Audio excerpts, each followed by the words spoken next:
What's up everybody? Josh, starterraingutterbusiness.com. Today we're going to be walking you through a downspout installation on this new rain gutter we just hung. So let's get going. I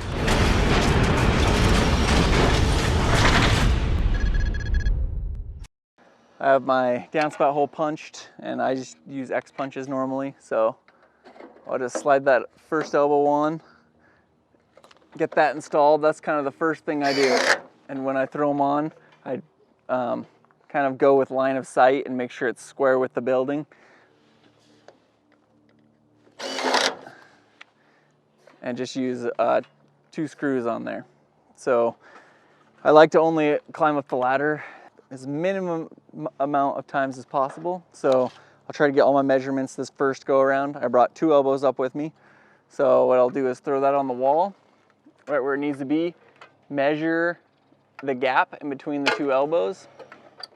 I got 6.5 and I'll add 3. That gives you an 1.5 sleeve on each elbow.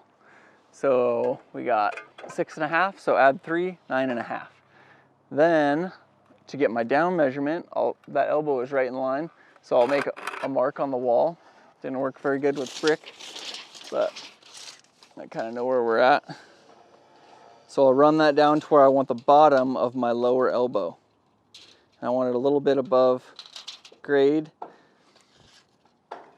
And we have 118. So then you subtract 3 on that one.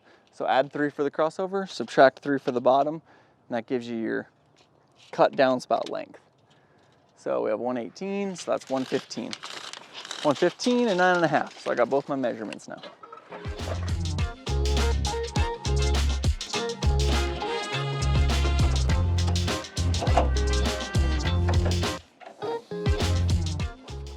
So I got my downspout cut 115.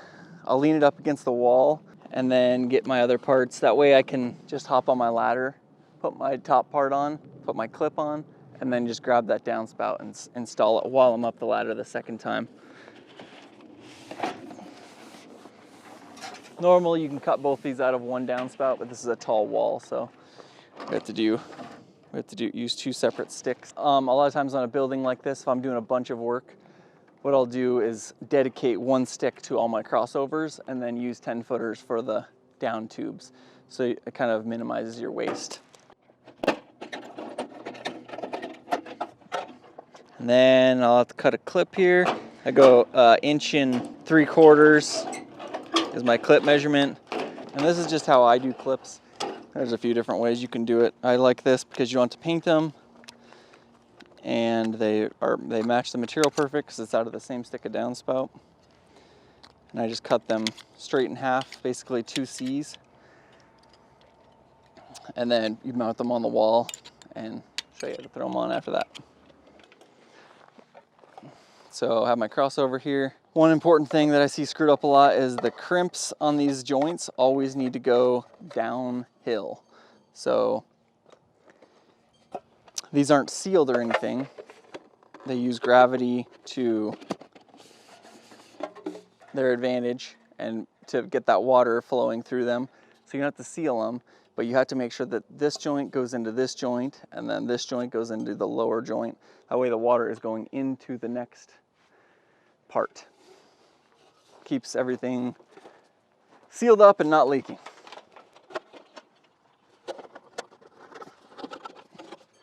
So one important part with putting the crossover on, I always kind of step back, make sure everything's right, nice in a straight line.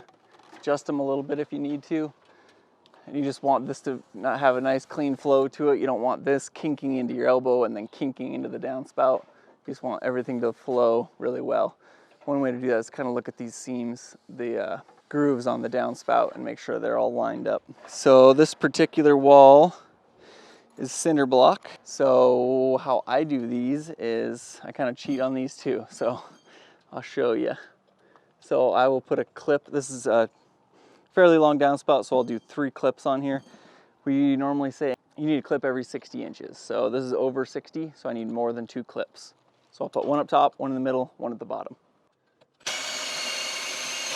So these downspout snips make a perfect wedge for your screw to go into the wall. So instead of using, I've used the blue concrete screws. I can't remember the brand of them. But anyways, I'll make a little V-shaped thing out of that wedge of metal, and these fit perfect in a 3/16 hole. Shove it in there, and I'll flare out the end. And then a number 10 1.5-inch screw fits right into that hole and wedges that metal in between the screw and the rock. And it makes for a really tight, snug fit that lasts a long time.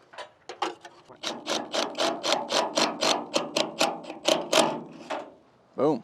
Okay, so now while I'm up here, got my downspout leaning up against the wall, throw it on.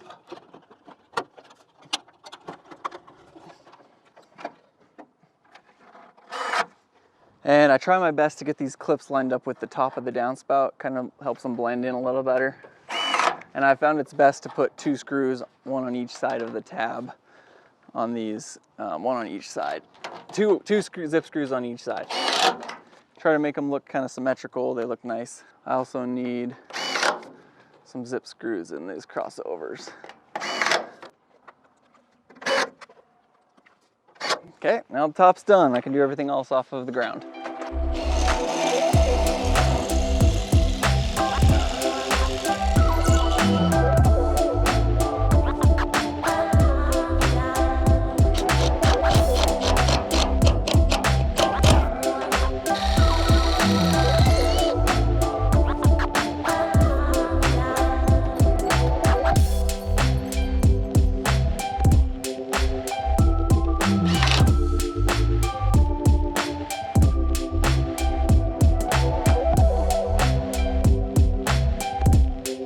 So one quick difference I wanted to show you, this is just a standard steel building. It'd be the same way with wood, but quick difference is, you know, with a normal attachment, I usually just you can just throw the screw right in the back of the clip. So a lot easier than the concrete attachment. But anyways, thanks for watching, guys. Hope you liked our video. Make sure and like it, subscribe, and comment below. New ideas are always helpful for us, so we'll keep the new videos coming. Thanks.